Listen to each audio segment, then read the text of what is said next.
Welcome to Not Imagine the Podcast with Miles Jones and Kalia Aaron, where we discuss the importance of growing while experiencing life challenges, healing, intent, alignment, and purpose. Wow, this could really be something big. Not imagine? Knowing you might find someone to replace me. Not imagine? Make it known. It's a good thing that when you guys are talking about something that has something to do with kids. Yes, ma'am. It's good to be. I like the fact that Kalia's talking about it because she knows because she got a kid, and Yes. you're also talking about what you're, like what you would hope it would be like. If Yes, exactly. That's why I just try to always try to convey that. Listen, I know before y'all even come for me and say you don't got one. I know that. I have to disclose it because I automatically think of what somebody may be thinking about when I say something. But yeah, that's okay. So I just want to say we have a special guest. We have a special guest, and her name is T. How are you? And thank you for being here. Thank you for having me, guys. Of course. Today I want to talk about, we casually was just talking about kids.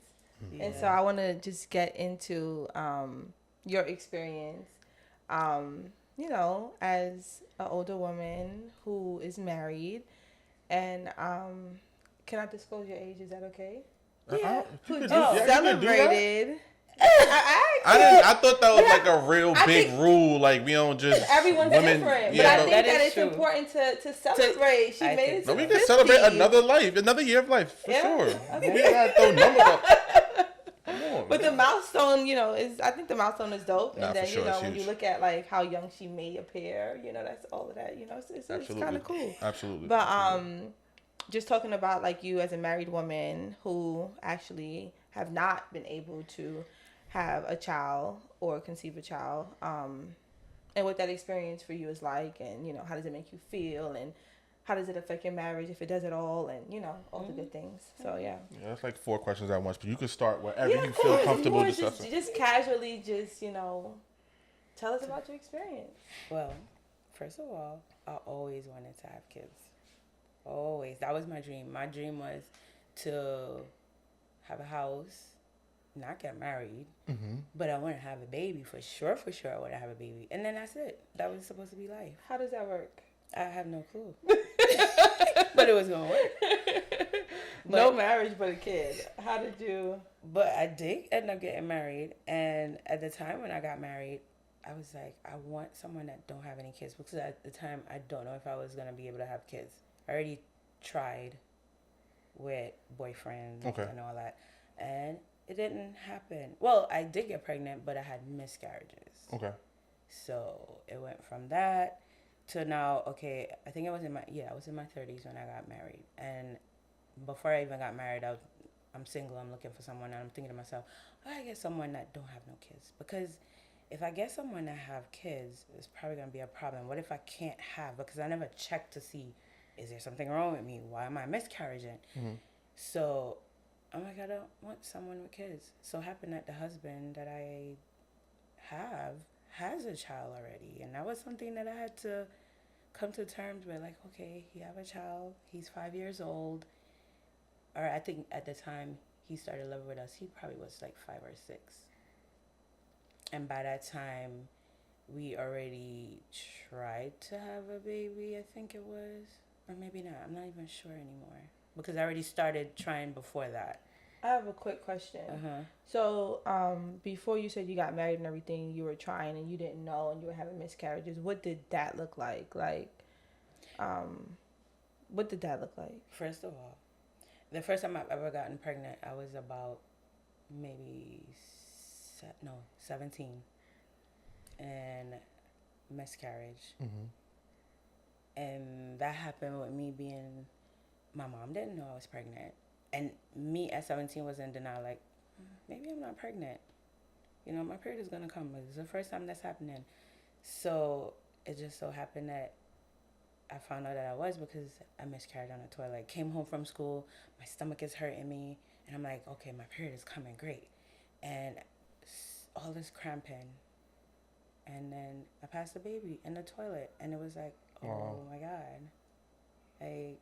And then how did your little 17-year-old that's mind insane. like What you have to do understand right what there. was going on? Like, who did you talk to? no one.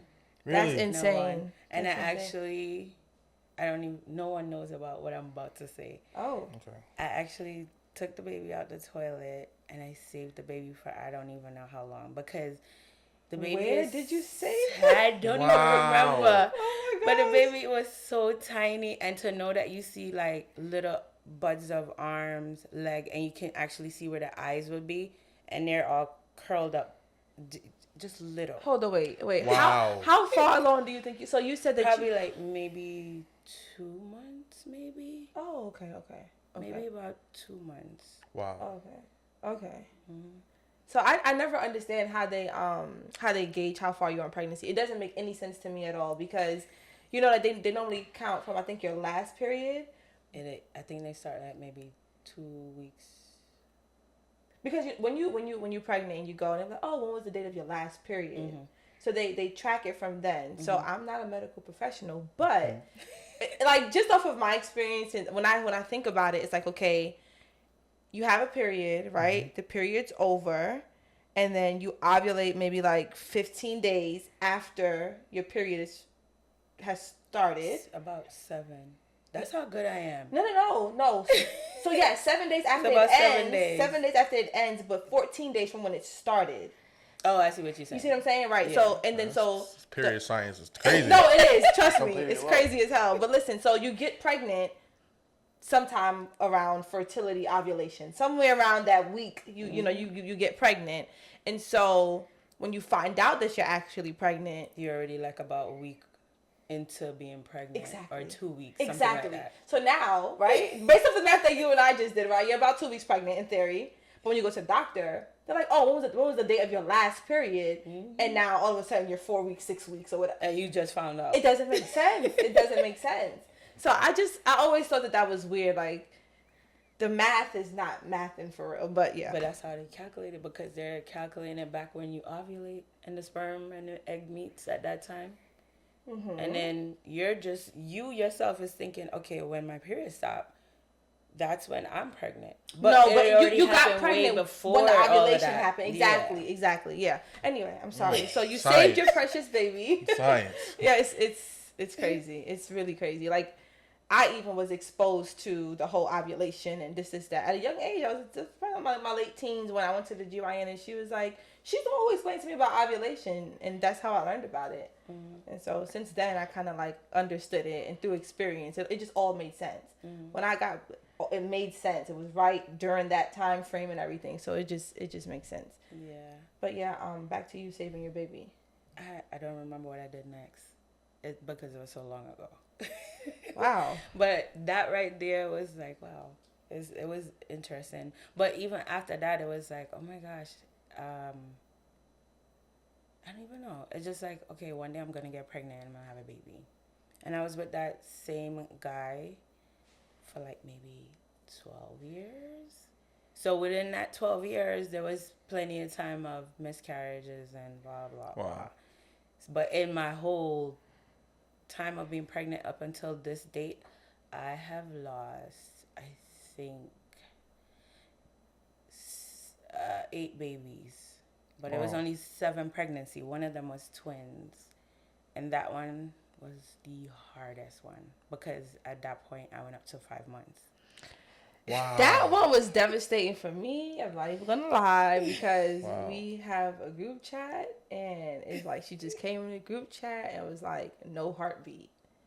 And and we always just like, because, you know, we know the history. We've been doing this with her for a long time. And so when it was that one, it was just I could feel the sentiment of you saying it was the hardest because it was devastating to even receive the news. It's kind of like, damn, another one, like again, you know. So I definitely understand, but. And was that the last one? The twins, was that the last one? No, actually, there was, because me and my husband, at this point now, fast forward, me and my husband, we tried to do IVF. IVF was the last one we did. Miles, do you know what IVF is? Not enough to know. I've heard of it. In vitro. In vitro fertilization. Where they take the eggs from They the take you from woman. you and they do it on their own, right? They put it in a pastry dish and mix whoever sperm that you choose to. Right. Okay. So yeah, I did hear of it. Okay. Yeah. My question to you is like, so you've done this 7 times, right? Mm-hmm.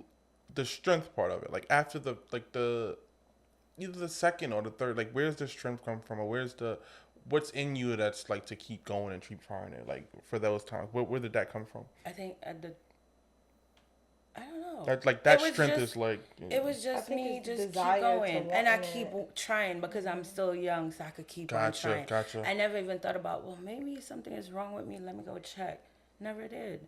Until now I'm with my husband. Mm-hmm. And it was like, that's when we're having unprotected sex and nothing is happening. And it so happened that one day I'm at work and one of my coworkers said something about, are you pregnant? And I'm like, no. And then I think about it and I'm like, when was my last period? And then I was like, okay, I think I missed it. Let me go check. I did a pregnancy test right then and there, positive, and I'm like, what? Oh my God. I was like, okay.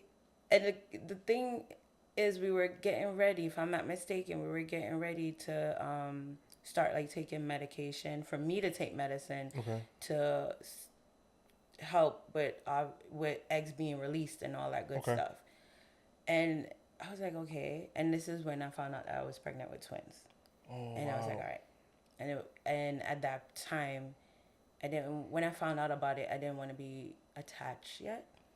Okay. Because of all the miscarriage. Mm-hmm. Right. Okay. So, I keep going to the appointments and I'm like, okay, But when it got to 5 months, or the right next to being 5 months, because what I'm thinking, it could have been 4 months. But my thought was, the next time I go to do a sonogram, I will find out the sex of the babies. Like, that's how far along I was. Okay. And at that time, I was telling my husband, like, you need to come to, like, this is it. Like, you got to come this time to the sonogram and stuff like that. Like, because now I'm getting attached.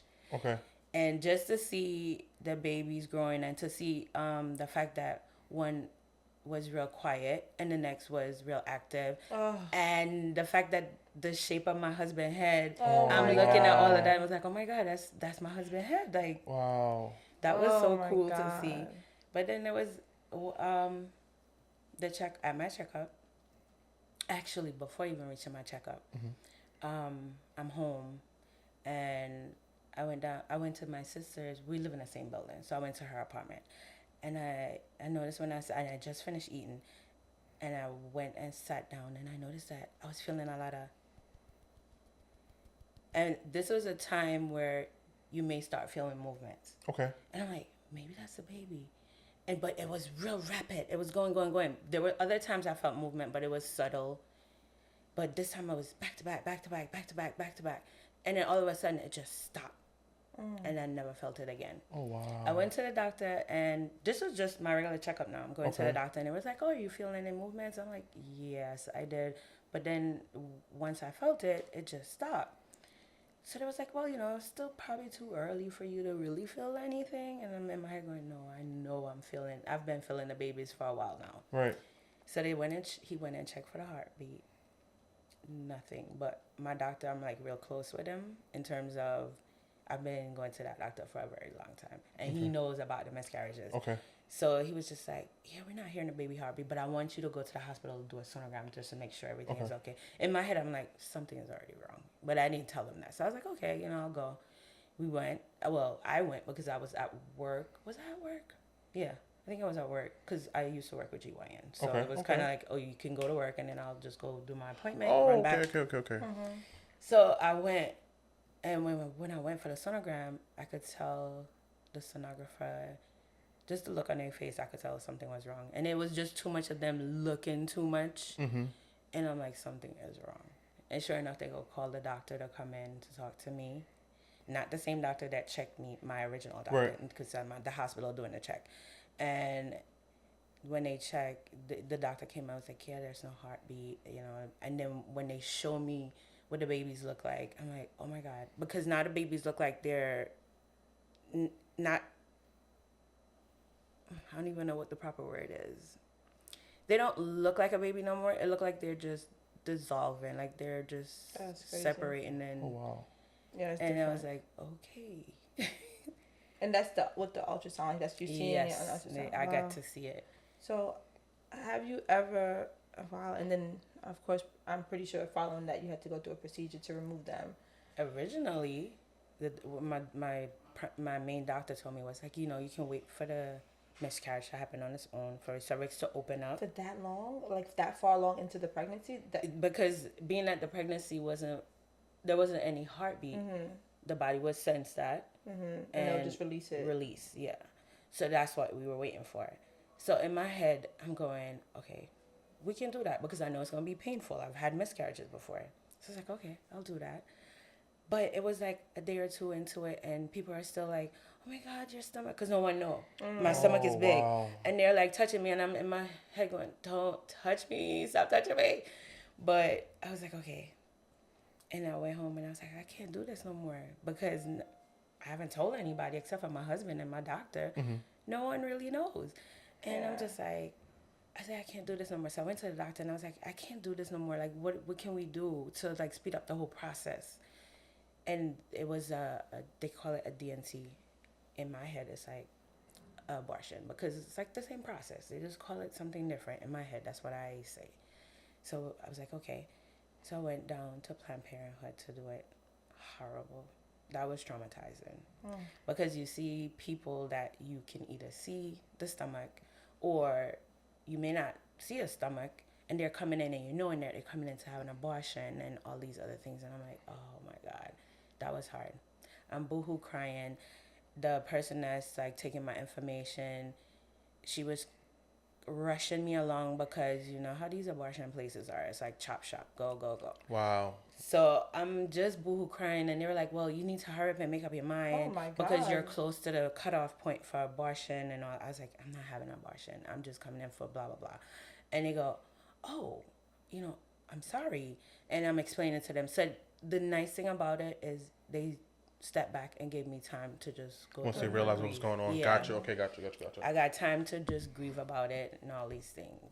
But even though I did, it was horrible still because you get to sit in another room by yourself and you could still hear procedures happening in the procedure room, like suctions and all that. And in my head, I'm going, oh my God, these people are getting rid of their babies. Here I am, want a baby, and I'm just here to do this procedure. It was hard. I can only imagine. Wow, that's a lot. This is a lot to go through. Did you ever find out like what was the reason for it? Mm-hmm. I tried. When I said I tried, I didn't know I could until that particular pregnancy. No, because I wasn't even thinking about that. The other pregnancy during the IVF, after that one, I did IVF. So during that part, there was a miscarriage also. Got to a heartbeat and everything. And then that doctor was the one who told me, you can do a test to find out what's going on. Mm-hmm. And I'm like, okay. So they did the test, but I never went back to find out what it is. It's like I couldn't bring myself to find out what it was. So do you not want to know? Because two things. You said you don't want to know. No, listen. At that time, I think I didn't want to know. So I'm thinking two things. Well, obviously, right? It can't be fertility because you're getting pregnant, right? So it's not and that. And my cervix is not opening because. So that was the next thing I was going to ask you about because I know of other women who have gotten pregnant and experienced similar situations, but it's because the cervix is open or the cervix is thin and. There's people who get it sewn up and all that other stuff. So if that's not it and it's not fertility, it's something else. I don't know what it is. Have you ever researched it or know anybody else who's been through this or anything? Mm-hmm. The only people that I know, I would come because I used to work with GYN. I would just hear patients come in and they will have one miscarriage and they're so devastated. And I'm just looking at them and it's like, if only you know my story. Yeah. And I kept pushing on. And they would these are people that may just already have one child. Mm-hmm. And they decide, I don't want to go through this no more. And they'll just cut tie their tubes or just be on birth control from now on because I don't want to go through something like this again. And I just look at that's them why like, I asked you about your strength and like in the strength of like it's, doing it again. It's tough because I know that with miscarriages, right? I don't know like in all different scenarios, but I know sometimes when people have miscarriages, it could be just because like I guess the genes or the DNA is just not working out, so the body just releases it. So that can be the case for some people who have miscarriages maybe once or twice in their life, but to be a consistent issue, it seems as though it's some type of underlying issue. And it's, I'm just saying, well, for sure it's not my husband because of the IVF, we all had to get checked out, like And basically turn you inside out. And he has a child already too. So he has a child already, and even with my previous partner, he's had kids. Yeah, so that's true. it's me. I always tell people, oh, my oven is broken, and it's weird. Because growing up as a kid, you hear, don't get pregnant, don't get pregnant, don't get pregnant, and then once they find out you're married, when are you gonna have a baby? When are you gonna have a baby? It's like you're gonna have a baby. That flip of switch is crazy. Yeah. No, I get that. Yeah, I just feel like it's not fair overall, like as a woman, to have to, just be under this kind of like this microscope of society and their expectations. It's just, I don't think it's fair. Across the board, I just don't think it's fair. And everything that we endure, it doesn't matter what the situation is, whether you have a child, whether you don't have a child, whether you have a miscarriage, whether you experience a stillborn. Like, it's so many different scenarios you can encounter, and every last one of them comes with a lot. It comes with a lot. So it's just, even women who get abortions, I know it may be frowned upon, but we don't know why they're doing it. For sure. You know what I'm saying? We don't know what they've been through. We don't know what they have going on in their lives. Like I said, no matter which route you take, it's heavy. It's a heavy thing to carry. So it just sucks that society puts so much pressure on us, and sometimes make you feel like you can be like less of a woman, or whatever the case may be, if you don't follow a certain kind of path, like if you don't do a certain kind of thing.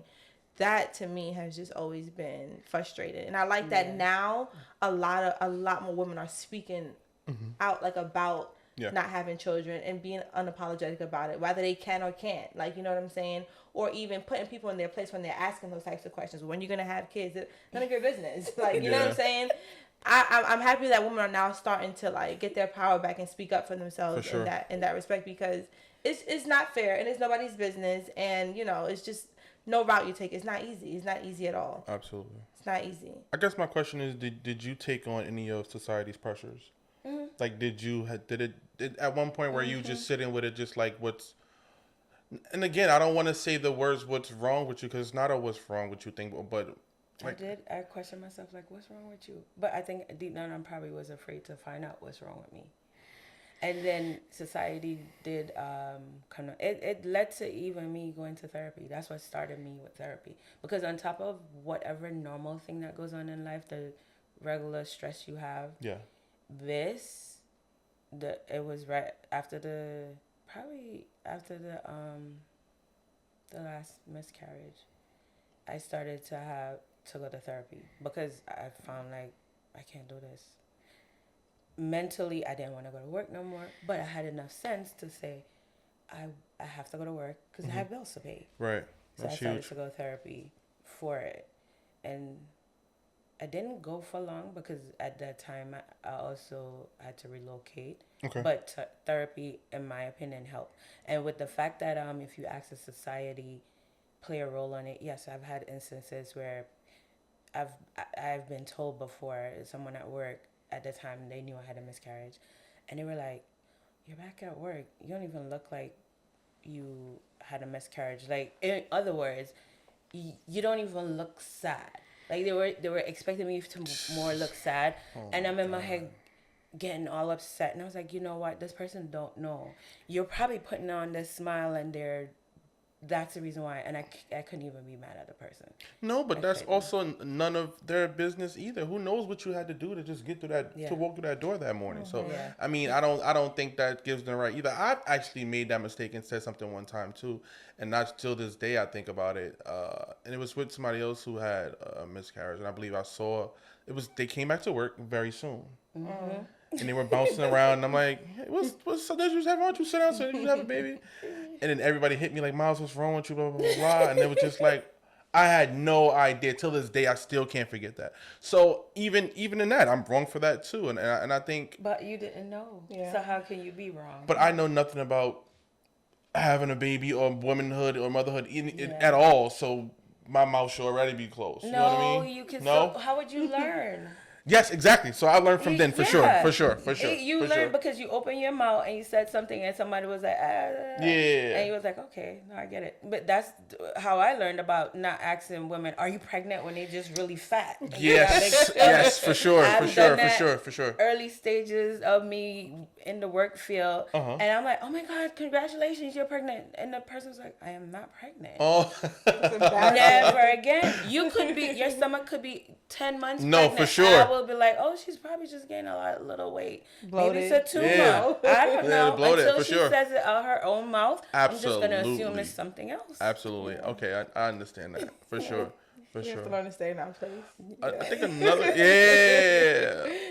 another question I wanted to ask you was just me as a man. Like you say, you've been married for like 15 years. What role did he play as far as like supporting you through all of this? Oh, that was a struggle too. Because I think for him, he probably, as a man, he probably just look at it like, okay, you know, I'm just going to show up when the baby gets here. Not even, like, yeah, after the baby gets here, I'll be outside at the door, and they're just going to come out and go, here go your brand new baby boy or girl. Similar to how they used to do it back in the days. You know, the man wouldn't be there. It was just your midwives or whoever is supporting you, which would be a female. Okay. And I think that's how I never really asked him. I'm just thinking that's how it is with him. And I always said to him, you know, you're going to be there when the babies are born. He's like, I've never done that before. I'm like, well, this is going to be your first time and you're going to do it. Okay. Even with my sonograms, I'm like, you have to come. And the time when he decided to come, that's when everything fell apart. Wow. Everything fell apart. Wow. And that was his first time dealing with a miscarriage. So, okay. So he got to see what it's all about. So how has that affected your marriage, if at all? And like, you know, like, where do you feel, like, how do you feel like are you all okay with it? Or like, do you feel like, you know, he may feel some kind of ways or whatever the case may be? I thought about all those things. While we were going through the process, I thought about all those things. I thought about older me, the me you see right now. I thought about, how would she feel about this? Wow. Not trying to have a baby, and now you gave up on it. How would she feel about it? Oh, wow. And that's huge. Up till this day, I still have embryos, and I couldn't bring myself to destroying them, because you could destroy the embryos, or you can donate them to maybe science, or maybe if someone wants to have a baby. Yeah. And I can't even bring myself to do that. I'm at the stage of my life where I think I don't want to go through the IVF anymore, because it wasn't fun. I still have pain in my buttocks, right? I still got pain from injection up till this day. So I'm just like, I can't do it. And I'm at the age where they probably, I don't know. I'm at that time where my body is changing. So, and I think I am okay with it now, because I wouldn't be able to sit down today and speak about it without crying. For sure. As a matter of fact, so happy for you. My sister just had a baby not too long ago, and this was my first time actually going into the baby aisle and picking something. It was hard. Wow. But I did it. But all the rest of the times, I couldn't go to baby showers. People would invite me, and I would decline. You came to mine. But look, it was far into it.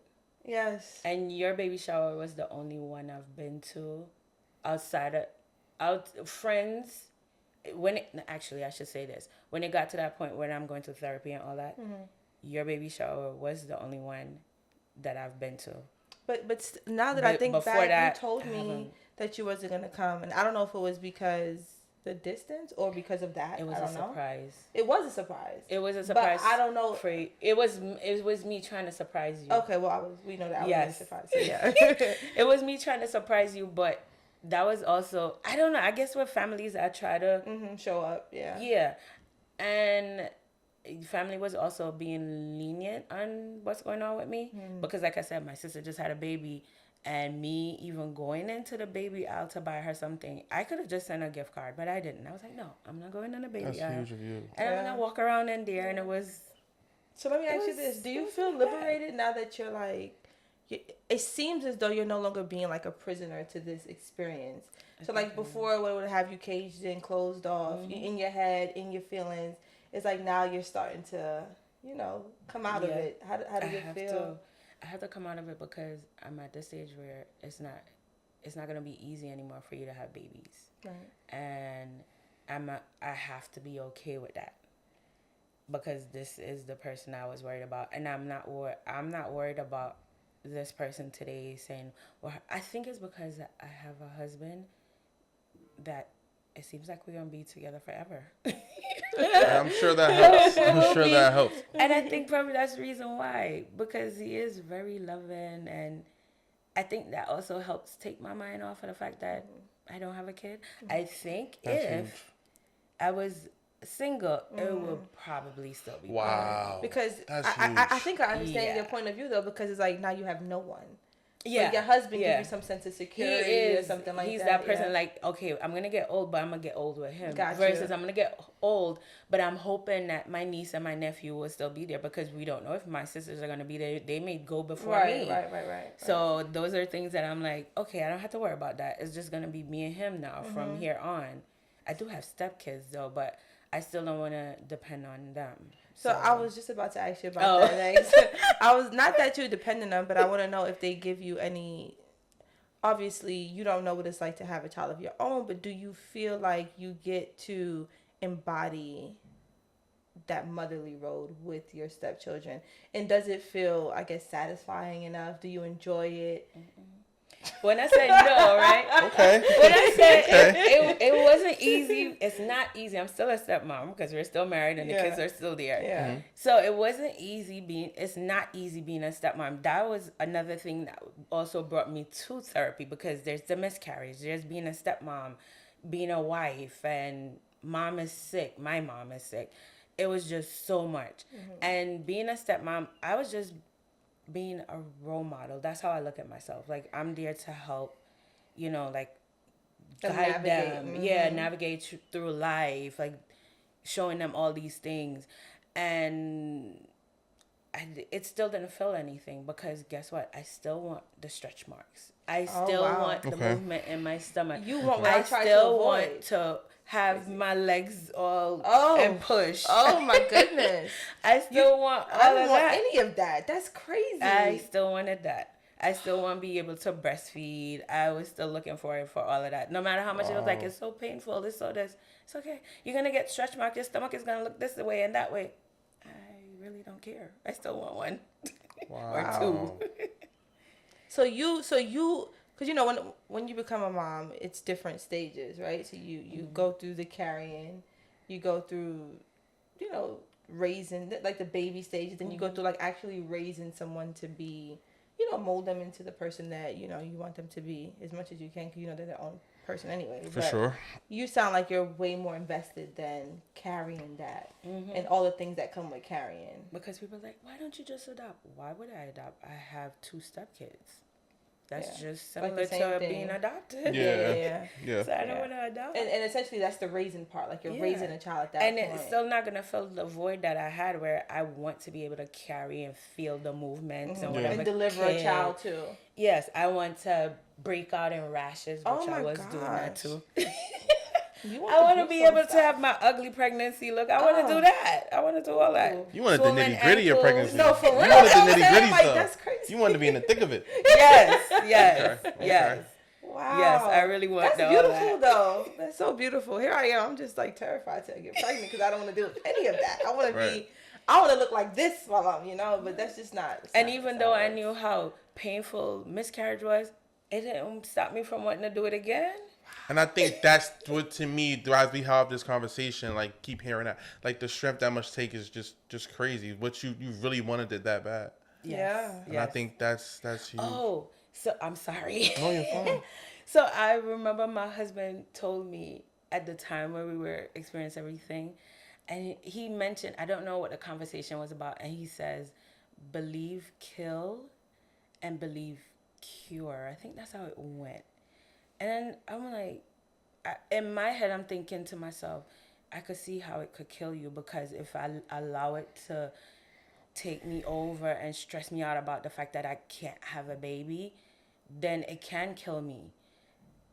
And then I don't know about the cure part, but that's the part about the kill part. I think the cure part might be the work that you're doing now, like you're Yeah. going to therapy and going. It's into probably the not baby done with you yet. aisle. Yeah, it's not done with you yet. Yeah, but Who you know knows? she's still doing it. You're talking today. This is Exactly, like I feel like like- this is a part of healing and curing yourself. You believe That Carol you're comes believing from- that you can do it, so you're Yeah. doing it. Yeah. So yeah. And I always said to myself too, because before I didn't want to talk about it, not this session that we're having, but younger me didn't want to talk to anyone about it because of how hurtful it was. And I said to myself, maybe talking, because when you go to therapy, that's what you do. You talk about it. Yeah. So maybe talking to people that really honestly want to know what happened and Yeah. not just making jokes or Right. Yeah. it's therapy for me. So Yeah, it's you a know, let me different audience, talk. trust me. And you may run into somebody who may not have the husband that helped you, and they're just alone with it and younger, and who knows how they'll process it. So Yeah, you may that's be true. helping them too. Yeah. That's true. Maybe Because helping I too. did turn to YouTube a lot of stuff like IVF and mainly IVF. Okay. Yeah. Wow, that's really deep. I don't know if I ever told you this, but so I think that one of your miscarriages, I was around when you were having one. You were? You're asking or you telling me? No, I'm asking. Like, Do you want me to remind you? Yeah. And maybe you can tell me? Yeah. I think it was on Eastern Parkway.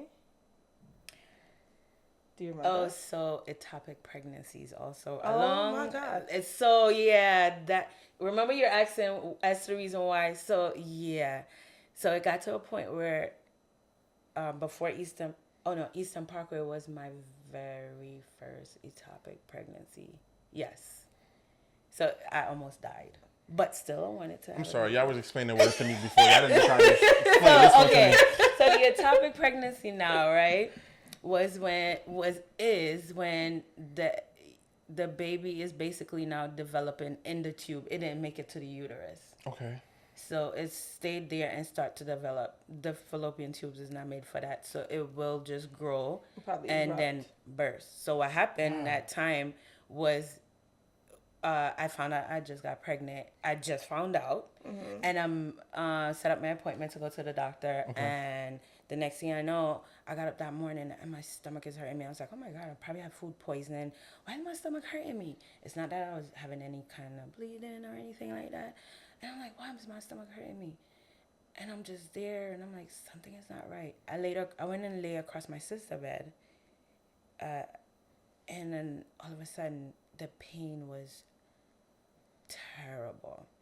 I made it to the restroom. For some reason, I felt like I had to go to the bathroom. I went to the bathroom. I didn't have my cell phone with me.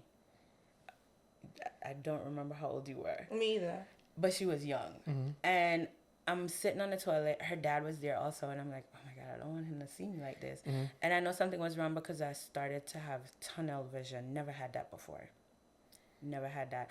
And then it went to me just sitting there holding my head. And I'm like, why am I sweating? I'm not hot. What's going on? So I'm weak and I'm there calling for her because I don't want her dad to come see me sitting on the toilet. Right. So I'm calling for her and then she comes in. I was like, bring me my phone. But the door was even too far for me to get to the door. Right. And she went and she brought me the phone. I called my boyfriend at that time and I told him something is wrong. You know, I'm telling him all the symptoms I'm having. And he was like, all right, I'll come get you. I think he probably said like about 5-10 minutes. And as soon as I hung up, something inside me said, call 911. Don't wait for him. I called 911. They came. And when they were there, like, checking me out, they kept doing blood pressure. And, you know, they're asking all this question, they're talking to you, and they keep doing blood pressure. Eventually, the guy goes, do you have a problem with low blood pressure? And I'm like, no. He's like, well, we can't get a proper reading. We can't find a blood pressure. I don't. And then they were like, are you okay to, like, walk? And I'm like, yeah. So we had to walk down the steps because I don't think we had elevators, did we? Anyhow. I don't think so, no. So I walked down the steps and they were going to carry me, but I'm like, yeah, no, I'm fine. I could walk. So did that, got to the hospital. Pain is taking me over. They doing the sonogram and they checked me and everything. And it was like, yeah, you know, your tube ruptured. You have an internal bleeding because the pain I was having, I guess the blood was all inside and it was causing, every time I breathed, it was hurting me. And the pain was getting worse. And they were like, did you eat anything this morning? I was like, yeah, I basically just had something light to eat before I even called 911, before all the pain started. And they were like, well, we're going to give you about an hour to digest this because it's a possibility that when we do the surgery that you can throw up and you can die from that.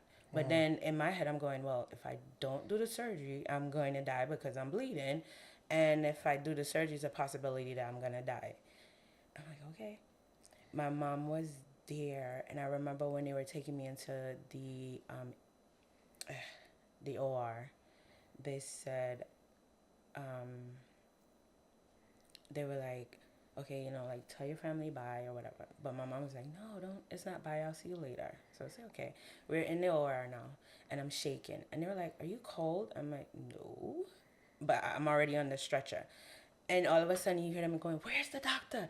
And from what I can remember, he's letting them know, I'm right here. I think at that time, he was scrubbing in. And they were like, it's going to be okay. And they start, like, wrapping me with blanket, and I'm shaking. Evidently, I was going into shock at that point. Oh, wow. I didn't know that. But they knew, but they didn't tell me what was happening. Right. And right then and there, they started moving real fast, putting me under, but when I woke up from surgery, they said that I literally had like an hour left to live, maybe. Wow. And I'm very lucky because if I didn't take the ambulance, remember I told you? Yes, exactly. If I didn't use the ambulance to get there, I'll be out in the waiting room still waiting, probably wouldn't have made it because I'm still sitting out there bleeding. It wasn't like there was blood coming out. It was The inside. other direction, it was just internal. A lot of blood was happening. Wow. So the fact that they brought me in it with the ambulance is what helped save me. Is that, I'm trying to think, is that what it was? You are so strong. But even after that, Exactly. that's after all of that was the twins and all that stuff. I feel like there was like bleeding in the toilet for the woman. Probably. So, But it wasn't to the point where the amount of blood that I was losing was more internal than external. Yeah, Gotcha. it was just a little coming out that way. It was a lot going on inside. And I did have another ectopic pregnancy while trying to get pregnant. Was it before? You were soldier for real. She was ready to go. Like she was ready to do anything. You kept putting on your vest and going to war. You just kept going. Really a soldier. Because I kept brushing off and go back out there, brushing off and go back out there. We got to do this. Resilient. Man. No, seriously. It was after the twins. It was before IVF even started to happen. After the twins, but before IVF, pregnancy happened again, and it was. Oh, so the last pregnancy, they told me that they took one of my tube out. The one with the ectopic pregnancy. They told me they took that tube out. Okay, fine. So they, this ectopic pregnancy now, that happened. Same thing, went to the doctor. They're looking for a heartbeat. Now, at this point, they're trying to find a heartbeat. This was my first time doing a sonogram to verify that I am pregnant and here's a heartbeat. They're looking around, can't find the baby where the baby should be. And the heartbeat actually is what he was searching for. Couldn't find that. Sent me to the hospital. I'm like, okay, we went to the hospital. Same thing. Looking around. I'm like, something is wrong because they're taking too long. They're not going to tell you. The sonographer is not going to tell you. And then here comes the doctor coming in to go, well, yeah, you're pregnant and it's in your fallopian tubes. And the tube happened to just rupture. Again? Yeah, it could have been during the examination that it ruptured. And they were like, we have to do surgery. And I'm like, okay. So there another surgery. So, okay, this is a lot for me. I'm not even gonna lie. It's a lot for me. And I have 2 questions, right? So, what I was gonna tell you when I first brought up me being there, right? Yeah. I don't know if I ever told you this or anyone, but being young and being around all of this, even not fully understanding, but hearing the chatter, hearing someone else mention it, hearing someone else talk about, like, you know, just fallopian tube, this, that, because I've heard about that. Like, I've heard about you, you know, with the fallopian. Obviously, I don't know to what extent. When I was pregnant, I started bleeding. So I run to the bathroom, and I'm just thinking about your experience when I was a little girl. And I'm like, no, baby, please don't come out. Please. That's all I'm talking about. Something, oh, my God. And I'm just, like, panicking, and I went to the doctor. I went to the hospital, and guess what? It was like everything was fine, but I was traumatized by everything that I know that you went through. And like I said, I didn't know to every detail. Yeah. But I just knew, like, something can go wrong. And bleeding is a clear sign of that. So I just thought that, oh, shit, it's over for me. That's happened to me during the pregnancies too. The twins. My experience, the first part of being pregnant, heavy bleeding. So I was like, well, here we go. It's about to be a miscarriage. I mean, heavy. And I was like, okay, you know, go to the hospital. They're like, oh, the babies are fine. The bleeding stopped. And I'm like, okay. Yeah, it's strange because you go and then they put the thing on your belly and you just see something just flipping and doing all kinds of, and it's just like, okay, well, I caught like damn near a heart attack for no reason. Yeah. Like, everything's fine. And even now talking about it and hearing all of this, I kind of feel pressured. I kind of feel like, yo, do I want to do this? Do I not? Should I go do it now? Like, you know, do I have much time? Like, you just don't know what the future holds. You don't know. You just really don't know. It's tough. It's tough. It's tough. And the second thing I wanted to bring up was, I know that you're choosing to remain in the dark about what may be wrong. Yes. But I wonder if you wonder, like, if you knew what it was, what if it's like a simple fix? Like, what if it's like a magic pill or a procedure or some type of protocol that you take and in my everything head, could be situated?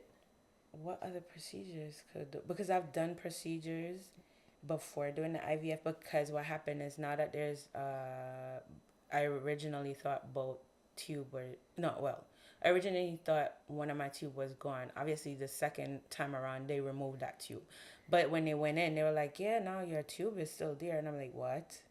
So I had to, before IVF, go in, remove the tube and clip it.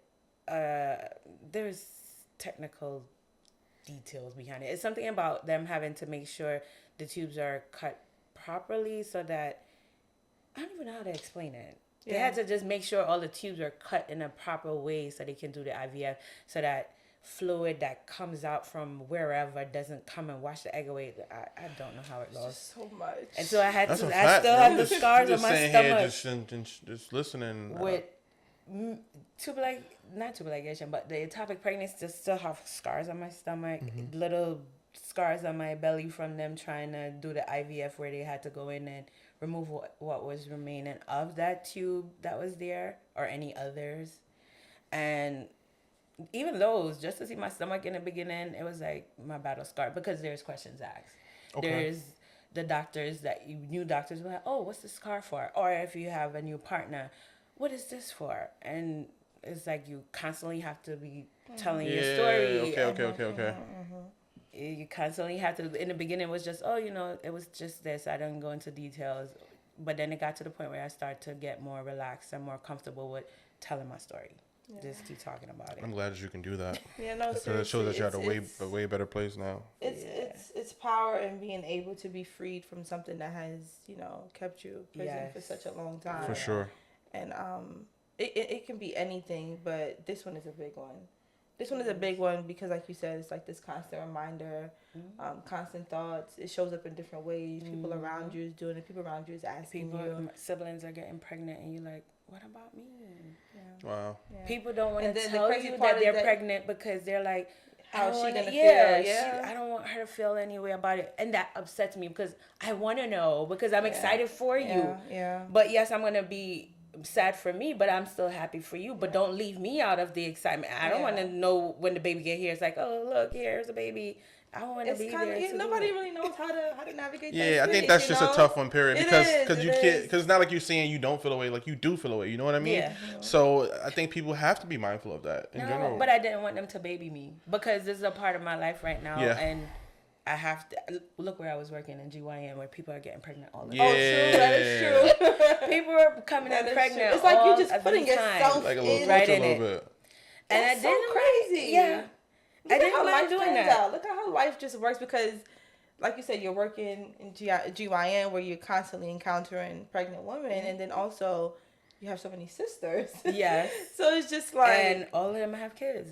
Yeah. Except for me. And it's just crazy what you said when you first got here. It was like all you wanted was a kid, no husband, no marriage, but you wanted a kid. Yeah. And then life did the complete. I've had gave you the husband. Dreams about that where I'm having a baby, and it was so bad that I wanted a baby so bad that when I had the dreams, I was mad that I was awake because it's like it's not deep. Real. She want to stay in her dream. I want to stay in my dream. Wow. Cause this is where I was so happy, but wow, no, seriously, this, and that's the thing. I don't know if others go through that part, like especially with the dream part. Like there's others that goes through the same thing that I'm going through. Do they have dreams and feel the same way also? Right. Yeah. I really would love to know that. My question is, like you just said, so there's a part of your happiness that you won't be able to tap into, right? So my question is, will you feel a void of that happiness, or will you find a new happiness? Is my question to you. I think I did with the husband. Is that what you're talking about with the baby?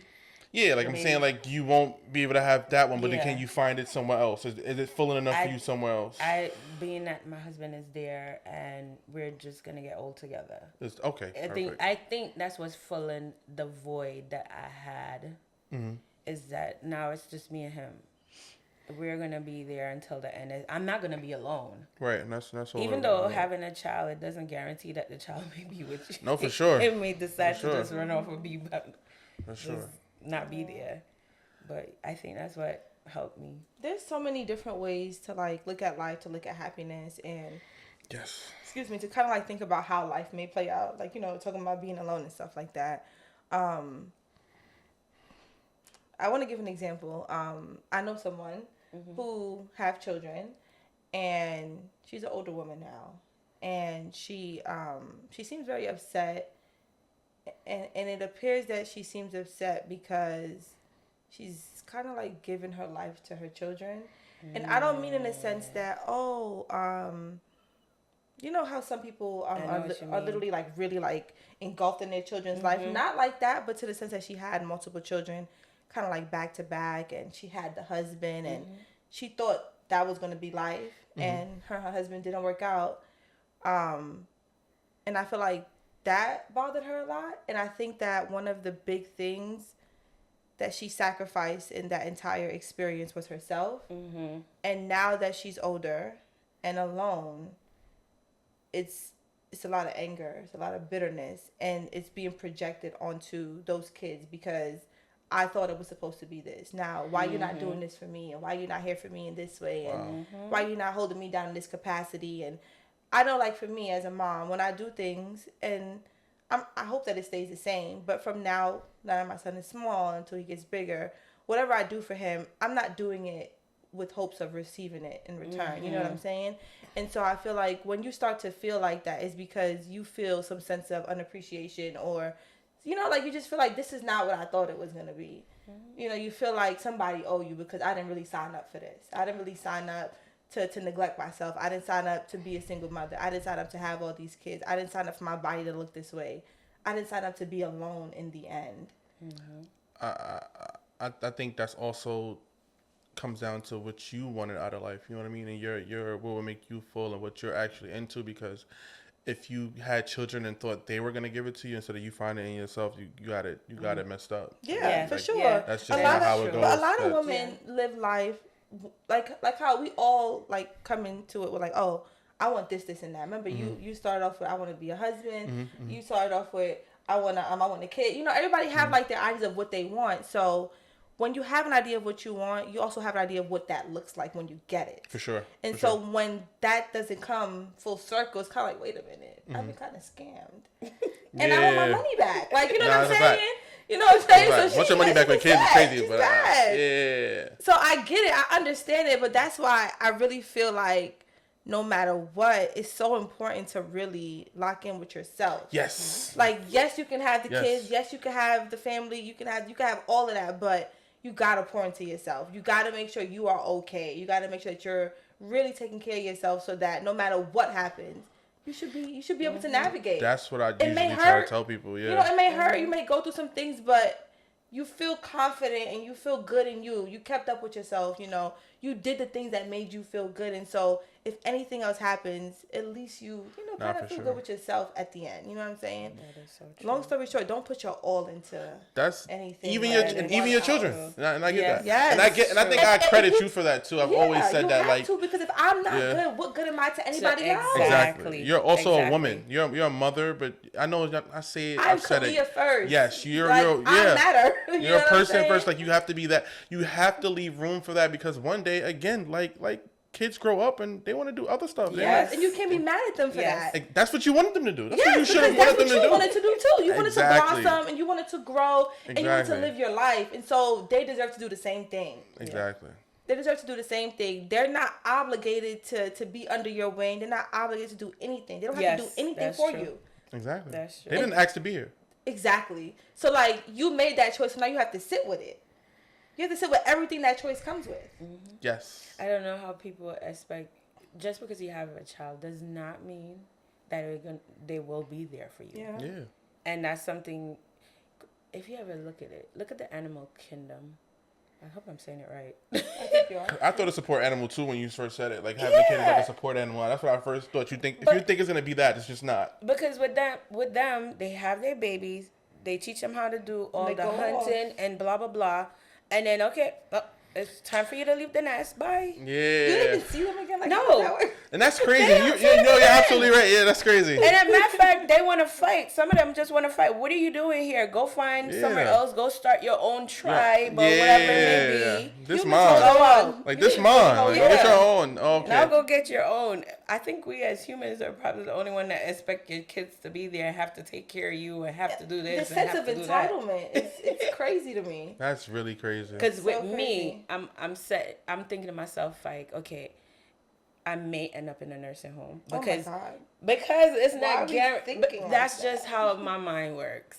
I prepare for the worst and hope for the best all the time. I guess because of all the stuff that I've been through. So I'm always like, okay, I may be in a nursing home. All I ask for is for people to visit me. Just visit me. Whoever is there, just visit me. I just want Chinese food.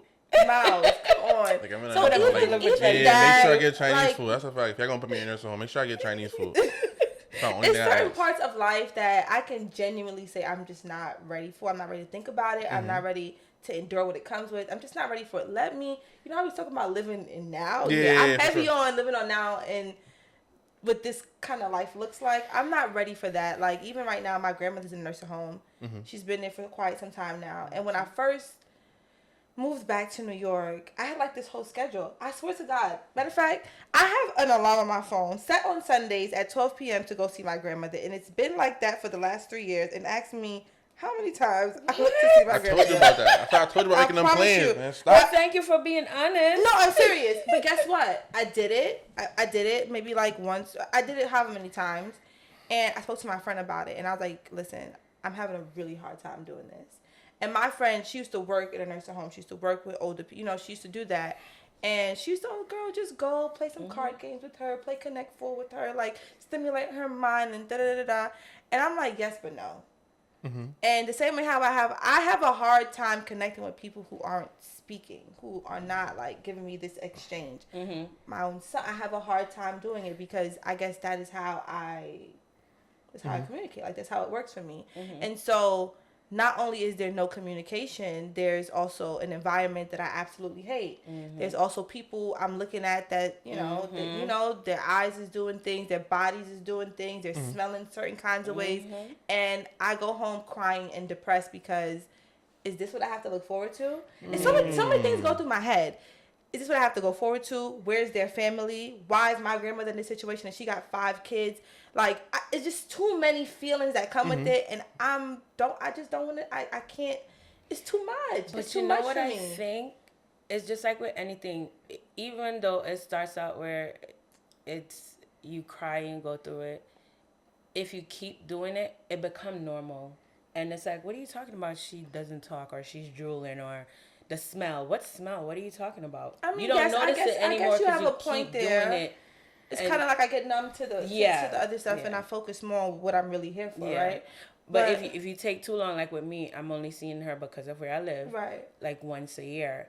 And it's hard every time I come. I know if I was here and I was able to go easier. like every 2 weeks or something like that, it would be easy for me to see her because a whole year passed. She changed a lot. A lot of things happened, and now you're like, oh my God. Yeah, exactly. So 2 other things with that is also, this is not the woman that I know. Mm-hmm. She don't look the same. She don't act the same. This is not the grandmother that I know. So it's like, I don't even feel anything sometimes. I don't feel anything, but then again, I feel so much. Okay. I don't feel anything because I can't resonate with the woman I see today, but I feel so much because of the woman I've known her to be. Right. And the love that I just have for her because she's my grandmother. And then also, it's just, I don't know, it's just a lot. It's just a lot going in those spaces. And also, I know like when some of my family members go, they're going there to make sure things are in line, making sure the nails is clipped, the ass is wiped, the hair looks decent, and I can't go to do all of that. You don't have to do that though. I can't go to do all of that. I can't go to argue with the nurses. No, but you don't have to. It's just, it becomes too. I remember one time I tried to put my big girl drawers on, and I think like I was supposed to go right to like a doctor's appointment or something like that, and I just it just became so frustrating. It is. It's like having a child, but it's a grown up. No, I understand. It's frustrating as hell, and I say this before, and I'll say it again. I don't like being a part to any capacity of the vulnerable population. That's the kids. Kids are vulnerable. Mm-hmm. Older people are vulnerable. Sick people are vulnerable. Mm-hmm. Disabled people are vulnerable. Those are the people can take advantage of. Those are the ones who need the most help. They rely on others so much. And the system is just not in favor of that. No. I agree. And I don't like going through the turmoil and the emotional distress that it comes with. I don't enjoy it. It's just not fair. It feels like a very unfair, unjust world you're living in. Yeah. And sure. I just don't like it. I don't like it. I feel like even like with the nursing home, as with any job, there's a lot of people there, although you will find some that love their job. This is it. They don't care how much it pays. They love it. They're doing it the best of their ability, which others are just going, I'm just in it for the money. Mm-hmm. I'm just doing the bare minimum. I got to get home to my kids.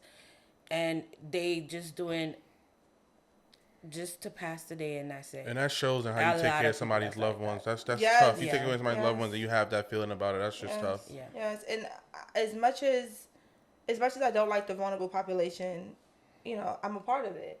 I'm forced to be a part of it. You'll be one when you get older. At some point. Because you'll be a... Yeah, but I would like to avoid it for as long as I possibly can. But because I'm a part of it, right? I can't control the people who come in contact. I can't control that. Mm-hmm. I can't control what they do. I can't control how they treat. I can't control any of that. Right. So I literally just give it to God because it's nothing I can do. It's nothing I can do. I pray a lot. Mm-hmm. It's tough. This has been Now Imagine the Podcast. Go ahead and like, comment, subscribe, and share our platform.